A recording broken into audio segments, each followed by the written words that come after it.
Zonja e zotërinj, ju përshëndes nga kjo hapësirë informative këtu në A2 CNN kundër zhvillimet kryesore do të ndiqni. Rikthehet në Komisionin Qendror të Zgjedhjeve Partia Demokratike për drejtuesit e këtij institucioni demokratët nuk mund të jenë të përfaqësuar ligjërisht pasi PD nuk është subjekt zgjedhor. Refuzohet dialogu me kundërshtarin politik dhe sulmohen ata që përpiqen të vendosin faktet kundër mitit, thot ambasadori i OSBE-s Borchardt në deklaratën e dhënë pak ditë pas mbishkrimeve Shame on You në rezidencën e tij. Procesi Brexit futet në kaos, ndërsa dështuan negociatat mes qeverisë dhe opozitës për zgjidhjen e ngërçit politik. Lideri i opozitës laboriste Jeremy Corbyn tha se deputetët e partisë së tij nuk do ta votojnë ujdinë e kryeministres May. Kjo e fundit bëri thirrje për mbështetjen e marrëveshjes së saj. Mirëmbrëma, unë jam Arlin Disa dhe ky është Ditari orës 19 këtu në A2 CNN, kundër të tjera do të ndiqni. Massimiliano Allegri nuk do të jetë në krye të pankinës bardhëzimeve në sezonin 2019-2020. Ky është vendimi për teknikun e Juventusit pas takimit me presidentin Agnelli. Elton John ngriti në këmbë audiencën e festivalit Cannes. Filmi biografik për legjendën e muzikës Rocket Man u prit me ovacione të gjata mbrëmjen e së njëjtës 72 vjeçari, ndërkohë surprizoi adhuruesit edhe me një performancë muzikore në skenë.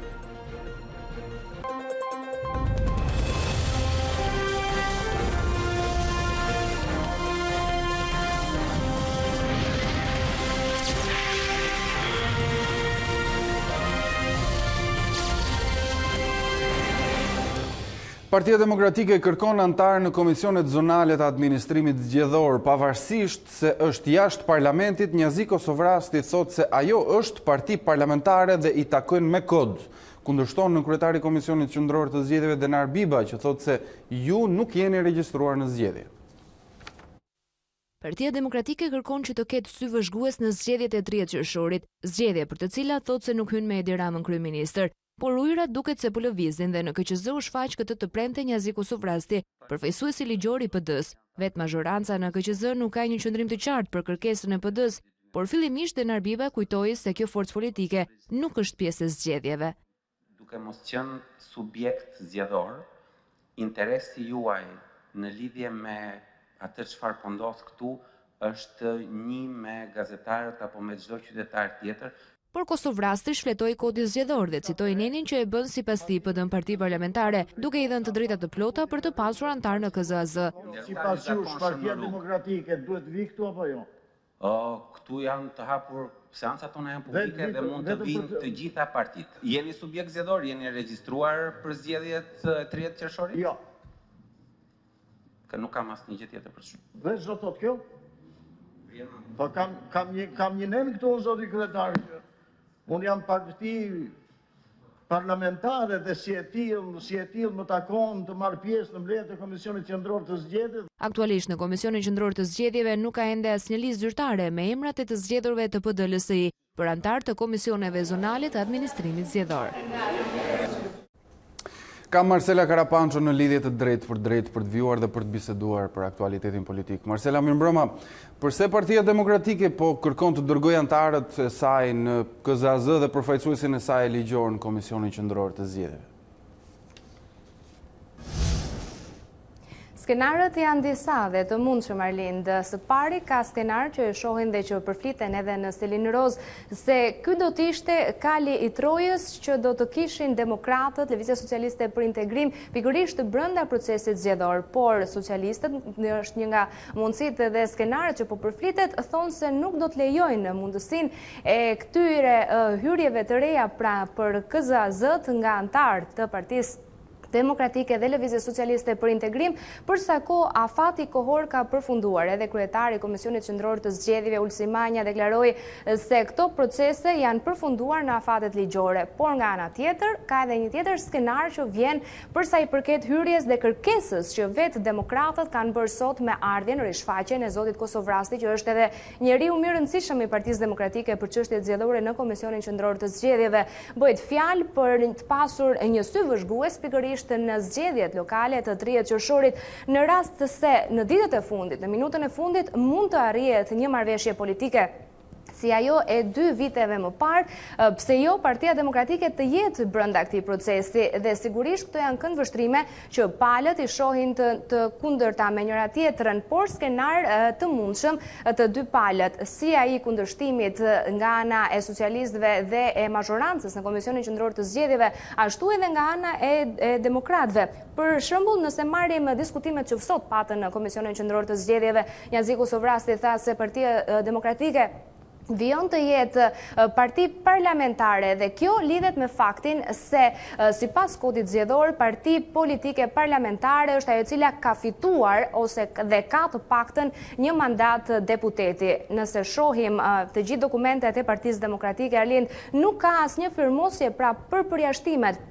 Zoti Myslim Murizja, Porodina Hajdari që mbajtën mandatet nga Partia Demokratike nuk kanë ndonjë shkresë ku informojnë se janë të përjashtuar, po gjithashtu pranë kuvendit ata nuk kanë dorëzuar asnjë dokument që i thot atyre se janë të pavarur dhe sipas kodit dhe rregullores së kuvendit duhet që për 6 muajt e ardhshëm ata të kërkojnë bashkangjitje në një tjetër grup parlamentar. E ndërsa të gjitha këto ndodhin, jemi shumë afër zgjedhjeve dhe afatet pritet të jenë vendimtare. Po ndërkohë, Marcela, hapësirë ligjore për shtyrjen e zgjedhjeve, a ka? Çfarë thonë ekspertët për këtë? Nëse do të kemi një ndërhyrje në kushtetut, nëse do të ketë një marrëveshje që do të jap fuqi prapaveprues të ligjit, edhe mund të shtyhet afati zgjedhor i datës 30 qershor.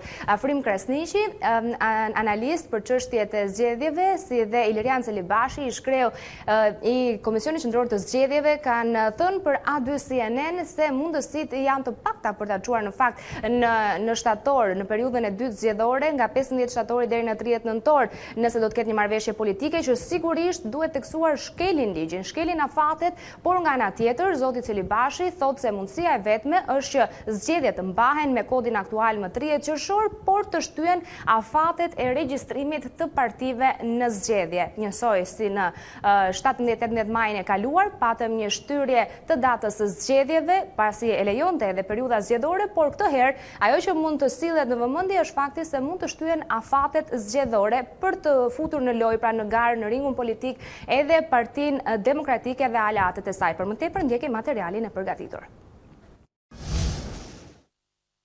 A duhet të shtyhen apo jo zgjedhjet e 30 qershorit? Për Edi Ramën jo, për opozitën nuk do të mbahen fare. Por si interpretohet ligji? Analisti Afrim Krasniqi thot për A2 CNN se zgjedhjet mund të shtyhen edhe në vjesht, ndërsa ish kreu i KQZ-s Ilirian Celibashi sheh fund qershorin si mundësinë e vetme ligjore, nëse më parë palët nuk fusin duart në kushtetut.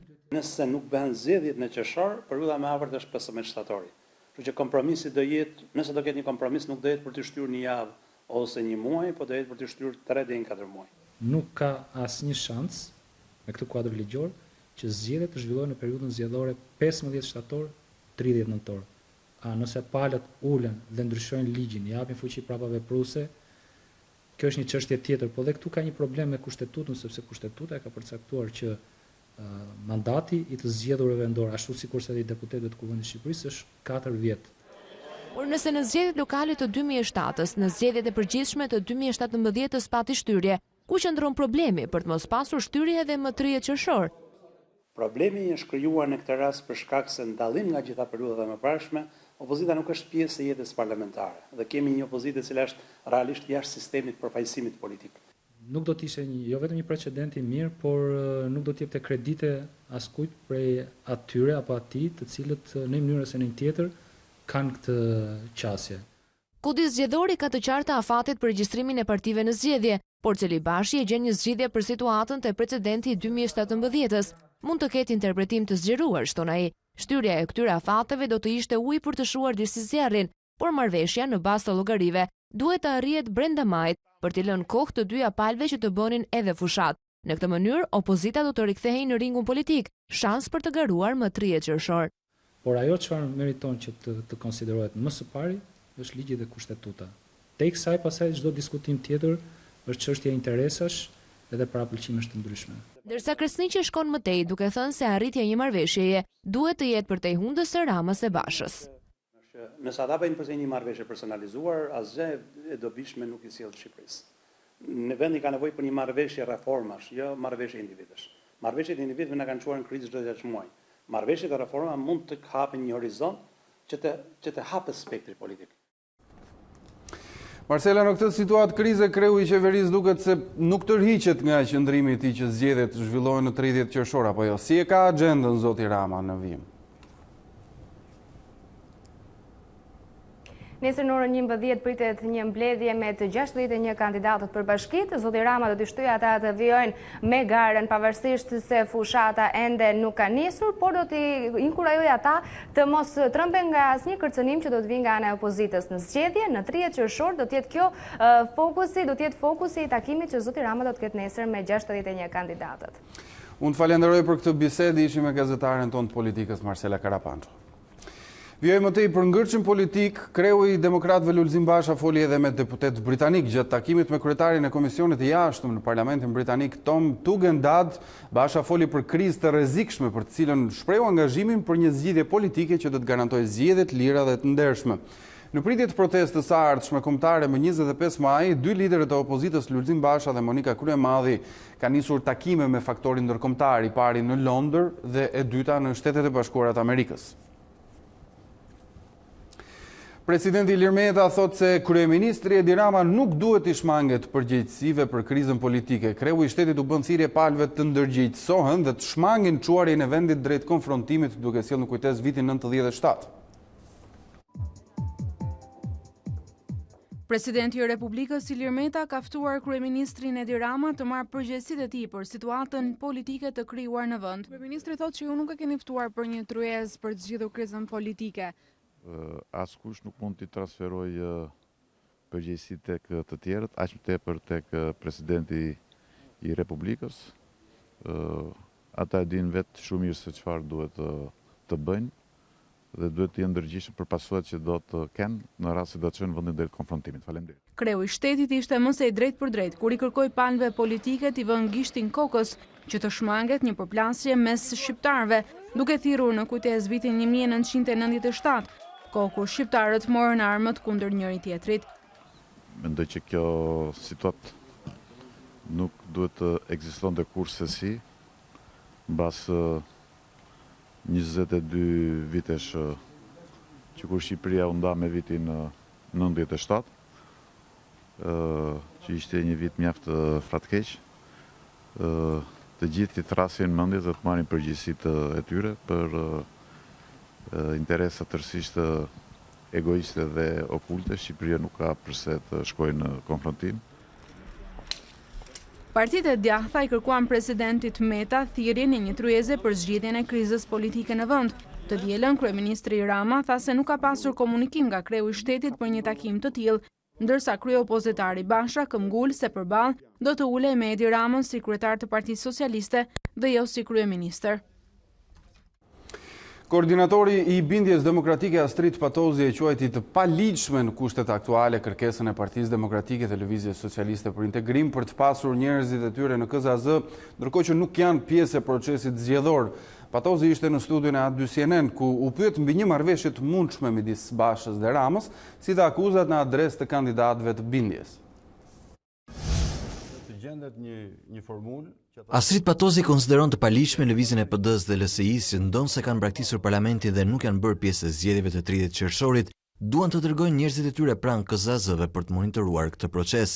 Është kundër ligjit sepse ligji shpreh qartë që janë partitë parlamentare, pra opozita parlamentare që ka të drejtën e komisionerëve dhe përderisa ata vetë kanë lënë parlamentin, janë vetë djegur, kanë lënë mandatet, sigurisht që nuk mund të kenë akses në një proces cilin ata nuk e duan.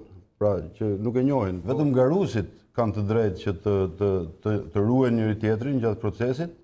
Përmes ekranit të A2 CNN, koordinatori i bindjes demokratike kërkoi KQZ-s që të shprehet me vendim sa më shpejt, ndërsa i rikujtoi asaj një precedent. Jo më larg se sa 10 ditë më përpara, kur kërkoi të na hiqte nga zgjedhjet, na shregjistronte, përdori një aleat vogël sepse vetë ishte e bindur që nuk mund na pengonte ajo sepse është jashtë zgjedhjeve. Kurse tani pas 10 ditësh, thotë që unë jam interesuar, dua komisionerët. Ndërkohë që shtohen zërat për një marrëveshje mes Bashës dhe Ramës, Astrid Patozi është i bindur se ajo do të jetë në kurriz të zgjedhjeve. Padyshim që do t'i bënte keq. I bëri keq ai, po tani i bën dy fish më keq në rast se do ndodhi prapë sipas nesh. Po ata le ta bëjnë nëse i ka hyrë për kokë. Le ta bëjnë prapë. Ai kishte një përgjigje për demokratët që akuzojnë si të inkriminuar kandidatin e bindjes në Kukës Abedin Uruçin. Nietzsche apo Babalia? Kush e thot? Tani nëse jo ai, po kushdo qoftë, nëse del me probleme të dekriminalizimit, nuk ka punë me ne. Është kryetar aktual i Këshillit të Qarkut, po të kishte do hiqnin nga aty. Pra ai sot që po flasim është i pastër. Për sa i përket firmave, Patosi tha se të gjithë kandidatët e bindjes demokratike janë legjitim. Jemi të gatshëm të ulemi dhe të ndryshojmë çdo gjë në kodin zgjedhor për të mundësuar futjen e Partisë Demokratike dhe partive opozitare në zgjedhjet lokale të 30 qershorit, por kushtetuta dhe data e zgjedhjeve nuk negociohen. Kjo ka qenë oferta e ish-ministrit i infrastrukturës Damian Gjiknuri, drejtuar opozitës, teksa ka prezantuar për një mandat të dytë për Bashkinë e Vlorës Dritan Leli. Ish-ministri i infrastrukturës dhe energjisë Damian Gjiknuri dhe drejtues politik për qarkun e Vlorës për Partinë Socialiste i ka bërë thirrje Partisë Demokratike dhe partive të opozitës që të marrin pjesë në zgjedhjet lokale të 30 qershorit. Ai u shpreh se Partia Socialiste është e gatshme të bëjë çdo marrëveshje për pjesëmarrjen e tyre në zgjedhje, por pa cënuar kushtetutën që nënkupton datën e zgjedhjeve. Ata kanë shansin, unë e them dhe një thirrje për opozitën, ata kanë shansin që të regjistrohen pavarësisht se kanë tejkaluar afatet, të kenë mundësinë të regjistrohen në zgjedhje dhe të marrin pjesë dhe të konkurrojnë denësisht në zgjedhje. Ne nuk mund të devijojmë nga rruga jonë, kemi nisur rrugën kushtetuese dhe 30 qershorin do ta çojmë deri në fund. Qytetarët kërkojnë të na mbështesin me një votë masive për të thënë jemi pro stabilitetit, pro zgjedhjeve, pro qeverisjes demokratike, kundër dhunës dhe kundër çdo lloj forme presioni që Shqipëria, vend antar i NATO-s dhe kandidat për Bashkimin Evropian nuk mund ta pranojë. Dhe ne jemi të gatshëm që pa cënuar kushtetutën të ofrojmë çdo garanci që Partia Demokratike të konkurrojë. Këto deklarata Gjiknuri i bëri pasi prezantoi rikandidimin e Dritan Lelit për një mandat të dytë në Bashkinë e Vlorës, si dhe paraqiti listën e këshilltarëve bashkiak të kësaj bashkie, e cila kësaj radhe pritet të rritet me 10 antarë më shumë. Kur protesta e opozitës është 8 ditë larg, ambasada e Shteteve të Bashkuara të Amerikës paralajmëron qytetarët e saj. Në njoftimin e ambasadës thuhet se vendi pritet të përfshihet nga protestat, kozgjatja të cilave nuk dihet dhe mund të jenë të dhunshme. Në rrethin e kuq të ambasadës amerikane janë godinat qeveritare si parlamenti, kryeministria apo akset nacionale. Në protestat e mëparshme u përdorën pajisje dhe pajisje shpërthyese dhe bomba molotov ndaj Shmangni. Këto vende mbyllet njoftimi i Shteteve të Bashkuara të Amerikës. Policia ka plane për gjithçka, edhe nëse opozita do të tentojë të prishë zgjedhjet e 30 qershorit, ka qenë përgjigjja e ministrit brendshëm Sander Lesha i pyetur lidhur me mbarvajtjen e procesit zgjedhor. Nga Koça, ministri Lesha u shpreh se personat që do të tejkalojnë kufirin ligjor do të përgjigjen përpara organeve përkatëse. Ministri i brendshëm Sander Lesha ka garantuar qytetarët se zgjedhjet e 30 qershorit do të zhvillohen në datën e caktuar, se kështu e përcakton kushtetuta. Nga Korça ai ka deklaruar se askush nuk ka atribut të pengojë një proces kushtetues dhe se Ministria e Brendshme si një faktor kryesor i organizimit të zgjedhjeve në vend ka marrë të gjitha masat për një mbarvajtje sa më normale të këtij procesi. Ministri i Brendshëm zbuloi gjithashtu se policia ka edhe një plan nëse opozita ditën e zgjedhjeve do të tentojë të bllokojë procesin. Zgjedhjet do të zhvillohen me 30 qershor për arsye se kështu e kërkon kushtetuta. Dhe ndalimi i tyre nuk është atribut i kërkuar. Askush s'mund të ndalojë zgjedhjet, se zgjedhjet janë qytetarëve shqiptar. Sigurisht që nëse do të ketë njerëz që do dalin nga kufit e arsyes dhe të ligjit, patjetër që organet e përkatëse të sigurisë dhe të ligjzbatimit do të marrin masat e duhura. Plane ka për gjithçka.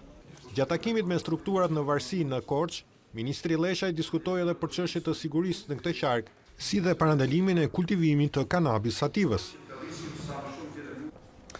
Kryebashkiaku i Tiranës Erion Velia ishte i ftuar i Endri Xhafos këtu në dy CNN, ku foli edhe për zhvillimet e fundit politike në vend dhe zgjedhjet e 30 qershorit. Ai gjithashtu ju përgjigj akuzave të Arben Malajt që pak ditë më parë po në ekranin tonë akuzoi për arrogancë.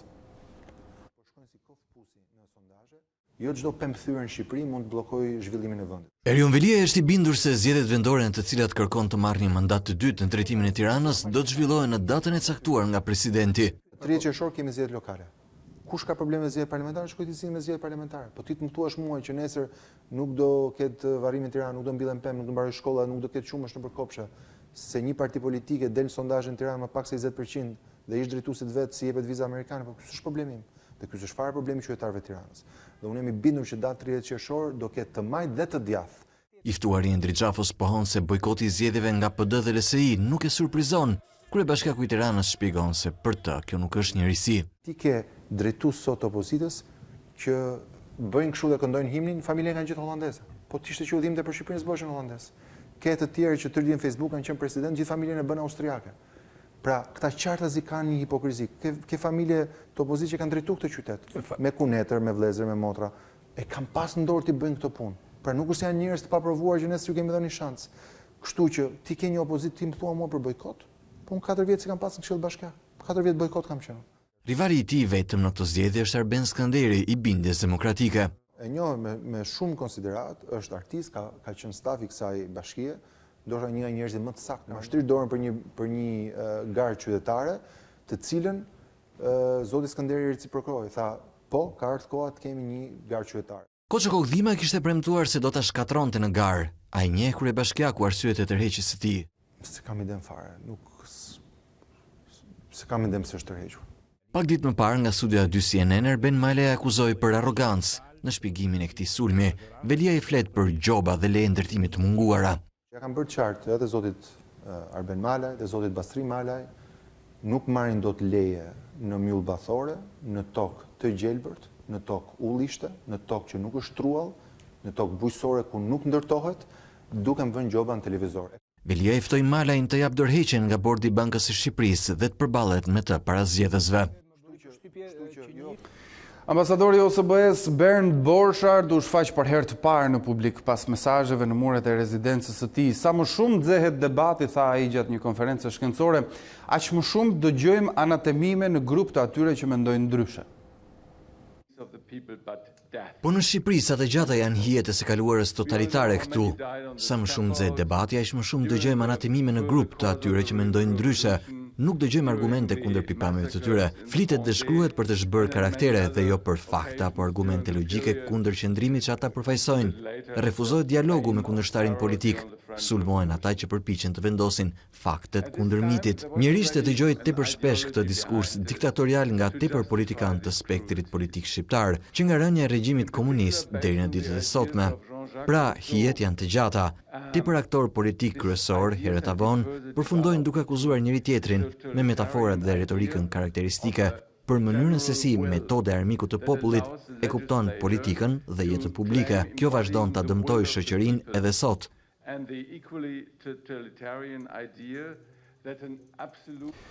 Kryetari i Partisë Republikane në Francë kundërshton me forcë idenë e zgjerimit të Bashkimit Evropian. Nuk mund të pranojmë një vend korruptuar si Shqipëria, ka qenë komenti i tij.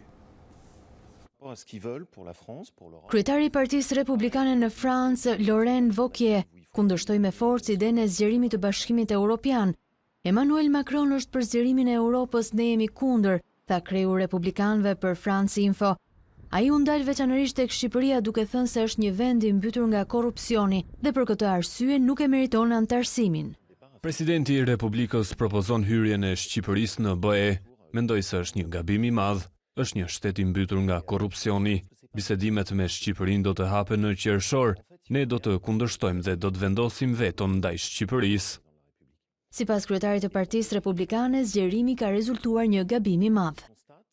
Unë mendoj se zgjerimi ka qenë një nga faktorët kryesor në dobësimin e Bashkimit Evropian dhe ne duhet të mësojmë prej këtij gabimi. Mirë, shkëputemi për një hapësirë të shkurtër, kthehemi pas pak. Jemi sërish në transmetim të drejtë për drejtë në Ditari në orës 19 këtu në A2 CNN. Ish gjyqtari i gjykatës së lartë Admir Thanza rrezikon të dënohet me 1 vit e 6 muaj burg për akuzën e falsifikimit. Prokuroria kërkoi këtë mas dënimi për të me argumentin se ish gjyqtari i shkarkuar nga vettingu ka fshehur një dënim penal të marrë në Itali.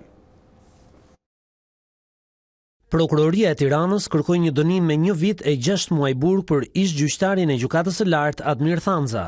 Për organin kryeqytetas të akuzës, Thanza duhet të shpallet fajtor për falsifikimin e formularit të dekriminalizimit, pasi ka fshehur një dënim të marrë në Itali në vitin 1999.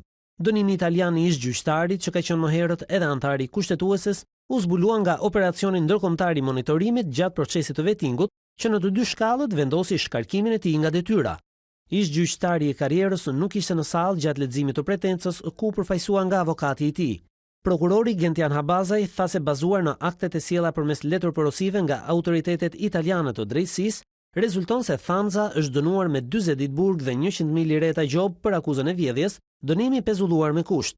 Sipas prokurorisë, në formularin e vet deklarimit, Admir Thanza ka deklaruar se nuk është dënuar asnjëherë nga një gjykatë e vendit apo e huaj, apo të ketë qenë arrestuar. Gjatë hetimit, ish-gjyqtari ka pranuar faktin që është dënuar në Itali, por sipas tij në interpretim të ligjit nuk e ka pasur detyrim të deklaronte këtë dënim. Puna e prokurorisë ka pasur disa probleme sipas ministres së drejtësisë Tilda Gjona. I gjatë kohës së Arta Markut në krye të organit të akuzës është ulur sipas ministres roli i hetimeve për korrupsion, duke përfshirë edhe atë të zyrtarëve të lartë. Ndjekim Elona Gjylmi.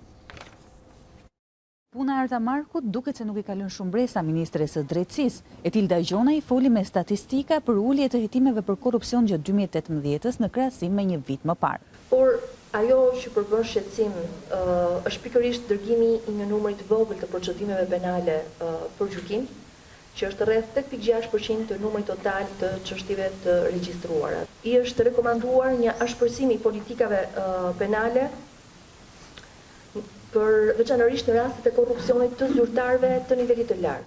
Rënje e numrit të çështjeve të regjistruara për veprat penale të pastrimit të parave. Pritshmëria që organi akuzës të hetoj korrupsionin në nivelet e larta zyrtarësh ka qenë më e madhe se sa puna e kryer, sipas ministres Gjona, njëkohësisht koordinatore antikorrupsion në qeveri. Më e madhe ka qenë gjithashtu dhe pritshmëria që Arta Marku të kërkojë inspektime për prokurorët që shkelin ligjit. Gjatë një viti detyrë, Marku ka kërkuar vetëm 2 të tilla. Do duhej e njëjti proaktivitet mbase edhe pak me tejkalim kompetence për të vendosur dhe për të hetuar disiplinarisht prokurorët të cilët kanë shkelur ligjin. Të gjithë jemi në mungesë kompetencash apo në një kuadër të qartë ligjor për sa i përket inspektimeve apo hetimeve disiplinore. Por nga ana tjetër nuk mund të lëmë gjyqtar dhe prokuror që kryejnë shkelje. Në mbrojtje të prokurores së përgjithshme të përkohshme, doli kryetari i Komisionit të Ligjeve, Ulsi Manja. Kam punuar me kompetenca të limituara. Arta Marku mori mandatin e përkohshëm në krye të organit të akuzës në dhjetor të 2017-s. Tashmë, ajo është në garë së bashku me 3 prokurorë të tjerë për drejtuar institucionin për 7 vitet e ardhshme. Shtetet e Bashkuara të Amerikës do të mbështesin Shqipërinë me një financim prej $5 milion për të luftuar ekstremizmin e dhunshëm. Përgjegjësinë e përbashkët në parandalimin e ekstremizmit të dhunshëm në komunitetet e tyre. E vetmja mënyrë për të garantuar suksesin është nëpërmjet bashkëpunimit midis shkollave, qeverisjes vendore, ligjbatuesve, shoqërisë civile, të rinjve, komuniteteve fetare dhe të gjithë drejtuesve të tjerë të komunitetit. Siç thot një shprehje e vjetër, punë e mirë me shok shumë. Dhe ne do të vazhdojmë të mbështesim përpjekjet kundër ekstremizmit të dhunshëm në mbar Shqipërinë. Qeveria e Shabas mbështet më shumë se $5 milion programe të financuara nga ndihma kundër ekstremizmit të dhunshëm në Shqipëri. Ndryshimi i stilit të jetës dhe keq ushqyerja po shton sëmundjet tek shqiptarët. Në ditën botërore të hipertensionit, mjekët tregojnë se 43% e personave mbi 35 vjeç sot vuajnë nga tensioni arterial.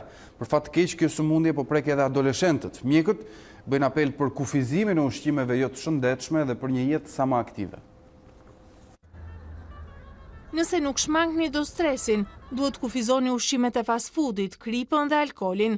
Këta janë armisht më të mëdhenj të shëndetit dhe veçanërisht të hipertensionit.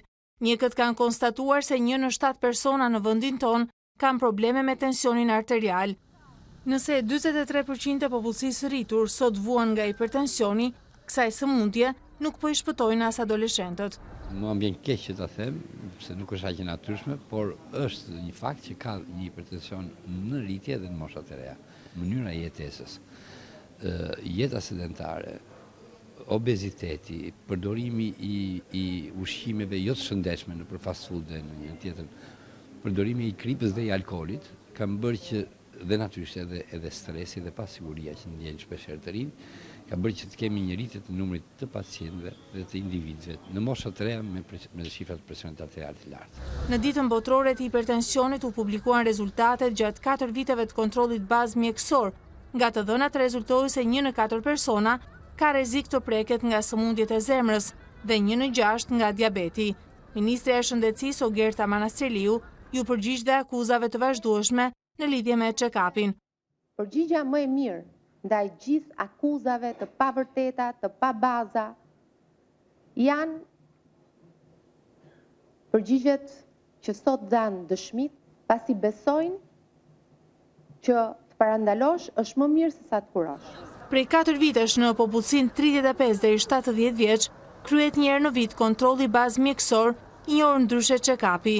Ky është një nga programet dhe koncesionet më të akuzuara, veçanërisht nga opozita.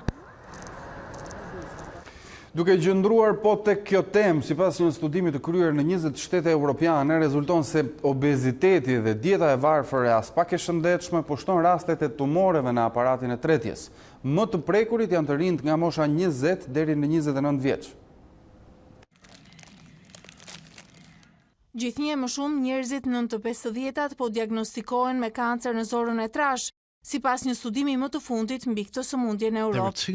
Edhe pse numri të prekurve nga ky tumor mbetet në shifra jo alarmante, mosha që ai ka prekur është shqetësuese, nga 20 deri 29 vjeçarët, që janë më të rrezikuarit. Kërkuesit ende nuk kanë zbuluar saktësisht se çfarë shkakton këtë lloj tumori, por besohet se obeziteti dhe dieta e varfër janë faktorët kryesor. Ekspertët dhe mjekët kërkojnë që kryesisht të rinjt të mos i shpërfillin simptomat e para. Në shumicën e vendeve europiane, programet e skanimit dhe kontrollet për këtë kancer nisin në grup moshën 50 vjeç, por sipas studimit të realizuar në mbi 20 shtetet e Europës, mes të cilave Britania, Gjermania, Suedia dhe Franca, trendi tashmë është vendosur tek moshat 20-29 vjeç, si më të rrezikuarit për shkak të mënyrës së jetesës, as pak të shëndetshme. Studimi është bazuar mbi të dhënat shëndetësore të 143 milion njerëzve.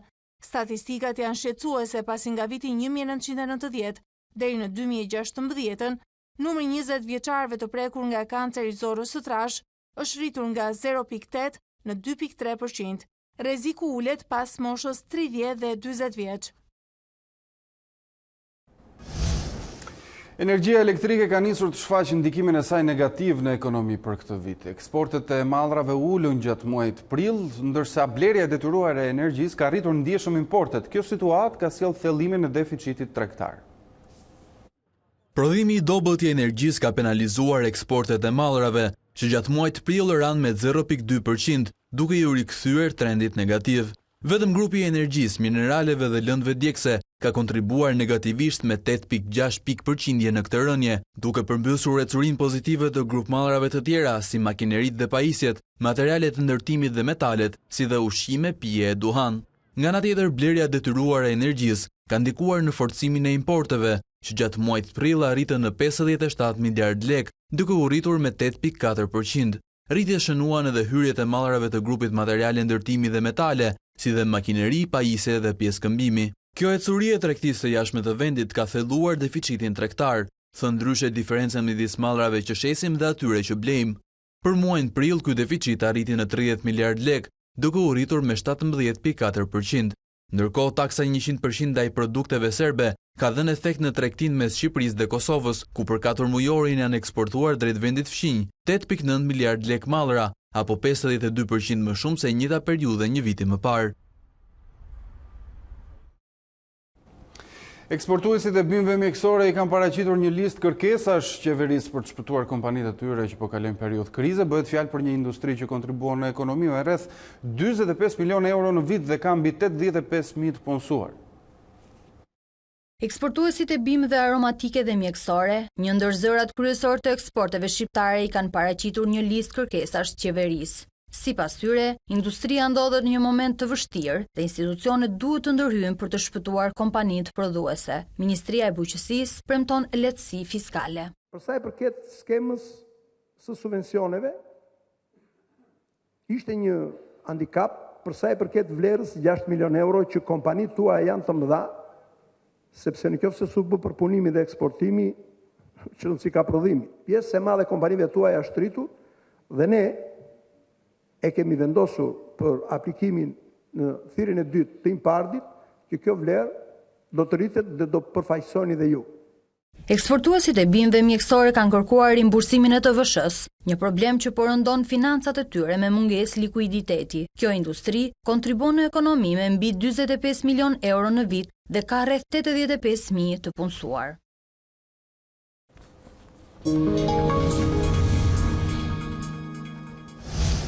Presidenti Amerikan Donald Trump prezantoi planet për një sistem të ri emigracioni që favorizon personat me aftësitë veçanta. Plani synon të jap fund sistemit të lotarisë amerikane dhe bashkimeve familjare. Presidenti Amerikan Donald Trump prezantoi planin për një sistem të ri emigracioni që favorizon të rinjt, të talentuarit dhe punonjësit anglisht folës. Në një fjalim të mbajtur në shtëpinë e bardhë, ai propozoi braktisjen e sistemit aktual, që u jep përparësi aplikuesve që kanë lidhje familjare në SBA. Sipas Trump, plani do të forcojë sigurinë kufitare dhe do të krijojë një sistem të bazuar në merita. Plani im lehtëson procedurat për azil kërkuesit e ligjshëm, duke i dhënë përparësi meritave. Ne i diskriminojmë gjenit, ne diskriminojmë të shkëlqyerit, por me sistemin e ri kjo nuk do të ndodhë më. Plani do të eliminonte krejtësisht programin e lotarisë amerikane, në bazë të së cilit u jepen karta të gjelbra 50.000 njerëzve nga vende me përqindje të ulët e emigrantësh në Shtetet e Bashkuara. Presidenti Trump tha se ata që vinë përmes lotarisë janë njerëz pa shumë aftësi. Propozimi numrit 1 të Washingtonit do ta mbante numrin e kartave të gjelbra dhe statusit të banorit të përhershëm në rreth 1.1 milion në vit, por do të ndryshonte mënyrën se si ato përcaktohen, duke u dhënë përparësi individëve me aftësi të veçanta dhe të arsimuar, me perspektiva punësimi apo investimesh, në vend të lidhjeve familjare me qytetarë amerikanë ose nevojave humanitare. Trump i kërkon Kongresit miratimin e planit, por deri më tani nuk ka gjetur mbështetje as në Partinë Republikane, e jo më tek rivalët demokrat. Ndërpriten negociatat mes qeverisë britanike dhe opozitës laboriste lidhur me ujdim për Brexit. Ky zhvillim erdhi pasi palët nuk ranë dakord për mbështetjen e marrëveshjes së kryeministres Theresa May. Lideri opozitar Jeremy Corbyn tha se ligjvënësit laboristë nuk do të mbështesin planin e qeverisë në votimin e 3 qershorit. Brexit futet dhe më tepër në kaos. Bisedimet mes qeverisë dhe kryeministres britanike Theresa May dhe opozitës laboriste u ndërpren pasi ata dështuan të arrinin një marrëveshje. Lideri Jeremy Corbyn tha se negociatat shkuan aq larg sa mund të shkonin dhe se dy palët nuk mundën të eliminonin diferencat e mëdha politike mes tyre. Bisedimet, të cilat zjatën rreth 2 muaj, u shndërruan në një përpjekje për të dakordsuar rreth një plani për Brexit, i cili duhej të aprovohej nga parlamenti për çarin Mbretërisë së Bashkuar. Corbyn në një letër dërguar kryeministres May shkruan se negociatat nuk mund të vazhdonin më për shkak të dobësive dhe instabilitetit të qeverisë. Dëshiroj të bëj të qartë se pa ndryshime rrënjësore, ne do të vazhdojmë të kundërshtojmë marrëveshjen e qeverisë, pasi nuk besojmë se ruan vendet e punës, standardet e jetesës dhe industrinë prodhuese në Britani. Për këtë zhvillim reagoi dhe qeveria e drejtuar nga May që njofton se pati progres në disa fusha. Për dështimin e bisedimeve, Downing Street akuzon opozitën duke theksuar se ishte shumë sfiduese në kërkesat e saj. Partitë politike do të diskutojnë një sër opsionesh për t'i dërguar për votim. May ka premtuar caktimin e një date për dorëheqjen e saj pas votimit për Brexit me 3 qershor. Me situatën aktuale, plani i kryeministres për largimin nga Bashkimi Evropian do të refuzohet sërish nga shumica e ligjvënësve britanik. Ndërkohë, kryeministreja Theresa May fajsoi laboristët për dështimin e negociatave, duke thënë se ishin të paqartë nëse dëshironin aprovimin e ujdisë aktuale apo zhvillimin e një referendumi të dytë. Shefja e qeverisë së Londrës kërkoi mbështetje për planin e saj.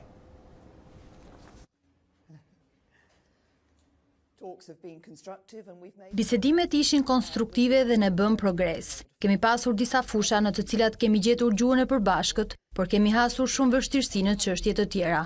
Veçanërisht ne nuk kapërcyem faktin se tek laboristët nuk kishte një qëndrim të qartë nëse duan të përfundojnë procesin Brexit apo dëshirojnë të mbajnë një referendum të dytë. Kur deputetët të votojnë planin, do të hasen me një zgjedhje të zymt, të përmbushin vullnetin e qytetarëve ose të friksohen sërish nga përfundimi i procesit Brexit me të gjitha paqartësitë që mund të pasojë.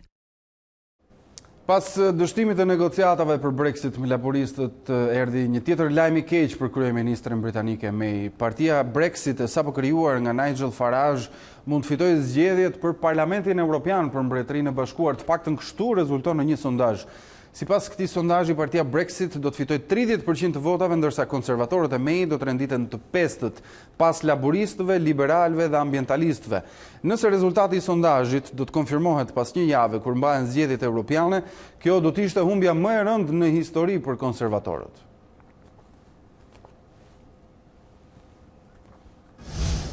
Flasim për sportin tani. Partizani tashmë kampioni i Shqipërisë do të përballet i qetë ndaj Teutës në javën e 34 të kategorisë superiore. Trajneri i kuqve Skënder Gega kërkon të kalojë fokusin tek lojtarët e rinj dhe tek ata që kanë luajtur më pak gjatë sezonit, ndërsa nuk nguron të komentojë edhe largimet e mundshme në merkato.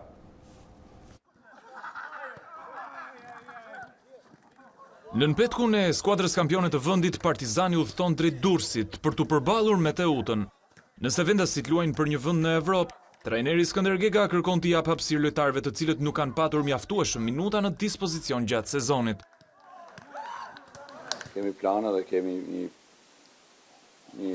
ndoshta një ide që të paktën sidomos të javë një pjesë lojtarë që ndoshta s'kan pas hapësirën e duhur, po që kanë qenë pjesë e Partizanit dhe kanë kontribuar edhe ata në momentin që ka dhënë mundësia, besoj do aktivizohen. Lidhur me merkaton dhe largimet e mundshme që mund të përfshin Partizanin, tekniku Gega shprehet se ai dhe klubi nuk do të bëhen pengesë, ndërsa shton se dëshiron që lojtarët e tij të shkojnë atje ku është oferta më e mirë për ta. Ka marrë kampionatin mas 26 vjetëve dhe një ofertë shumë e mirë se Partizani nga ana financiare. Do isha i pari që do mbështetesha. Megjithatë, çdo njeri ka një marrëveshje, një kontratë me klubin. Unë nuk jam i pari klubit, jam teknik. Teknikisht do doja ti maja. Nga ana njerëzore, nga ana ajo dëshira që do të shoh mirë, rojtikin të Barcelona gjithë. Teuta Partizani luhet këtë të shtunë në stadiumin Niko Dovana të Durrësit në orën 16:30. Me sytë nga finalja e kupës, Kuksi i vendit dytë në renditje përballet me Skënderbeu në javën e 34. Trajneri Ernest Gjoka kërkon 3 pikët për të siguruar sa më parë Evropën, ndërsa kapiteni Musolli, i pyetur për diferencën e madhe me Partizanin, u shpreh se dëmtimet ishin faktori kyç përse Kuksi nuk arriti të luftojë për titullin. Unë mendoj që pavarësisht finales ne na duhet të bëjmë sa më mirë këto 3 javë, sepse vendi i dytë nuk është se ne kemi siguruar që të ulim vigjilencën, plus që do na shërbejt për të mbajtur ritmin deri në fund në finale, sepse nëse ne nuk do e mendojmë kështu, atëherë do bëjmë gabim, dhe gabim shumë i madh nga gjithë, nga i pari nga unë dhe pastaj nga gjithë skuadra. Bëj afër 6 vite të te Kuksi s'ka ndodhur, domethënë një këtë gjithë këto dëmtime dhe këto shqetësime, domethënë ka qenë shqetësuese edhe për ne futbollistat, domethënë një vit futbollistik kesh 4-5 ndërhyrje, dëmtime të tjera pa fund, po mendoj njëra prej arsye kryesore është dëmtimet që kanë qenë shumë të aktuale. Mirë, do të mësojmë tani se si do të jetë moti për fundjavën me Tanja Porjan. Përshëndetje të nderuar shikues të A2 CNN. Pas një javë të pasur me vranësira dhe Mereshi, na pret një fundjavë e kthjellë dhe ngrohtë, megjithatë më në detaje, dita e shtunë sjell kthjellime dhe vranësira kalimtare në të gjithë territorin shqiptar. Vranësirat bëhen disi më të dukshme, kjo gjatë orëve të pasdites dhe kryesisht në zonat malore të Shqipërisë. Po ashtu dita e diel do të vijojë me kthjellime dhe vranësira të shpeshta, kjo deri pranë orëve të mbrëmjes, kur priti që vranësirat të shtohen në të gjithë territorin shqiptar, duke rrezikuar shira të dobët në zonat veri perëndimore dhe gradualisht gjatë së hënës shirat prekin pjesën më të madhe të Shqipërisë. Temperaturat do të rriten gjatë fundjavës, duke luhatur vlerat minimale dhe maksimale në rang territori, nga 8-9 gradë vlerat më të ulta të shënuar gjatë mëngjesit në zonat lindore, deri në 26 apo 27 gradë Celsius maksimum, ky që pritet gjatë mesditës së të shtunës. Për sa i përket Europës, fundjava në kontinentin evropian sjell vranësira dhe rreshje, kjo në zonat perëndimore, por edhe pjesërisht në zonën e Alpeve, ndërsa dita e diel do të shtriqë sistemi vranësira dhe merreshje në pjesën më të madhe të zonave qendrore, po ashtu në pjesën më të madhe dhe të Italisë, duke përfshirë edhe Ballkanin verior. Me kthjellime dhe vranësira kalimtare paraqitet gjatë fundjavës zonat veriore të Europës, si edhe pjesa më e madhe e zonave lindore dhe kryesisht verilindja e saj. Temperaturat do të ulen me të paktën 3-4 gradë në perëndim dhe në mesdheun qendror, ku janë lokalizuar edhe rreshjet e së shtunës por edhe të së dielës, ndërkohë temperaturat pritet të rriten në pjesën më të madhe të kontinentit dhe kryesisht në zonat lindore dhe në kufirin jugor të mesdheut. Ky është parashikimi i modit këtu në A2CNN për fundjavën. Bashkë mirupafshim. Mirë, shohim dhe njërë bashkë titujt kryesor të ditarit. Rikthehet në Komisionin Qendror të Zgjedhjeve Partia Demokratike për drejtuesit e këtij institucioni demokratët nuk mund të jenë të përfaqësuar ligjërisht aty pasi PD nuk është subjekt zgjedhor.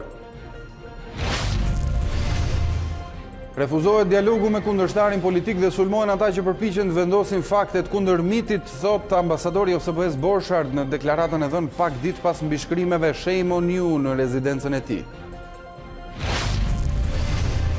Presidenti Amerikan Donald Trump prezantoi planet për një sistem të ri emigracioni që favorizon personat me aftësi të veçanta. Plani synon të jap fund sistemit të lotarisë amerikane dhe bashkimit familjar.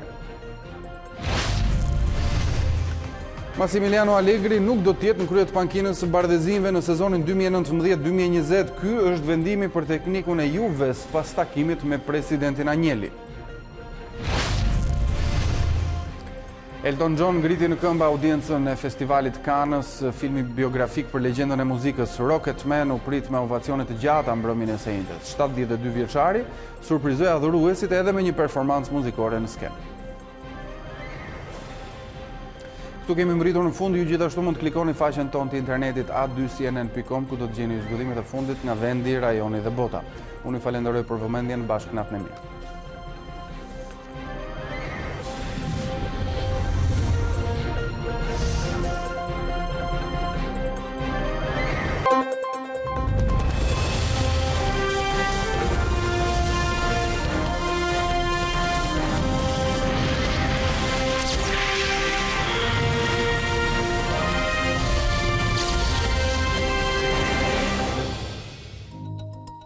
Unë jam Arlin Disa, ky është Ditari në A2CNN. Për të parë të gjitha videot e Ditarit, klikoni subscribe.